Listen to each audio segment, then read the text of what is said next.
problem mar policy mar sirkal kapok wuoye credit mang'ano wacho bober kata morach. Koro kaka winji wache ni ok bi time kaka winji wache time ni no wachi ker no wacho koro dwa tim. Sirkal nigi policies and procedures mitimo nok nade miluwo. Ka kembe is making laws kaka winji wacho ni kambi is making laws. Nitiere kembe riyo. Nitiere kambi winji wacho ni commercial and uncommercial. Ne wasati munono mo wacho ni ka Kenya Airways is making a laws kata Kenya Airways okel nuengo. To Kenya Airways kelo tourist Kenya ka.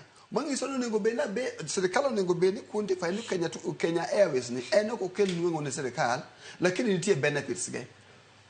Kichako from point number 1 can be mora ma make loss mano any business ipuonje class mora ni ka ok kel nuengo mano gi make sustainable. Sustainability ni tiere 3 angles. Number 1 iluongo ni technical sustainability. Mangi sono organization nego be no nyalo tiyo ke gin ma onge shida mengo.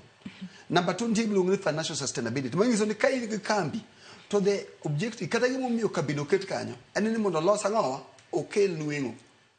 Koko okel nuengo to financial sustainability ne onge. Mogi kiluongo ni environmental moka dwa donje. Koro from kingie perspective man normal little kambi ma okel nuengo ne serikal onego time nade.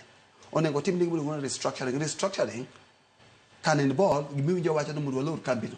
Kok walor kambino kada wakaw kambini wakaw Kenatco no wache chon warego Kenya Power kata wakaw Ken Jen wadi solve wakaw Ken Jen mondo ngiti de Ken Jen uso stima nanga na Kenya Power en ko shida manitie en miriambo ni wakaw jok mane tiyo ka boter kamoro kuonde magitiye go tango nafasi ligol kanyo kare structuring plan kaka International Monetary Fund no sawacho no asana ene policy no ko wacho ni ya state miluongo ni Kenya Power is making a loss donke to jotije ma Kenya Power en lufadi are ok de kaw tije jo Kenya Power lufari itere Ministry of Public Service dike Ministry of Public Service ok do di lufadi ok do di lufari process ber intention ber duaro pach serikal ber to gimiti money mokwongo bolu procedure marariyo bonengo time under number circumstance manotik apenji Kenya Airways sane loss na chamonade edwa tim loss mar Kenya Airways nade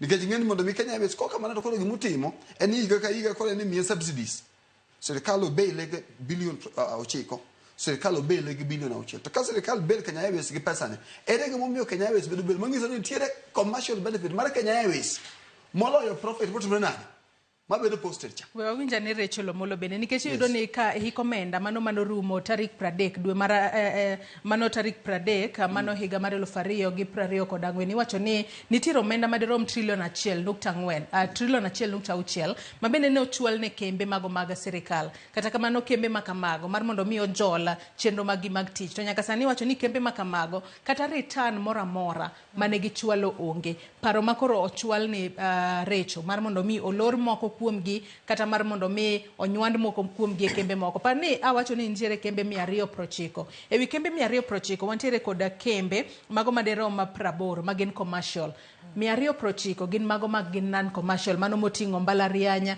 TVETs kachiel koda kata ute mag thieth koda kembe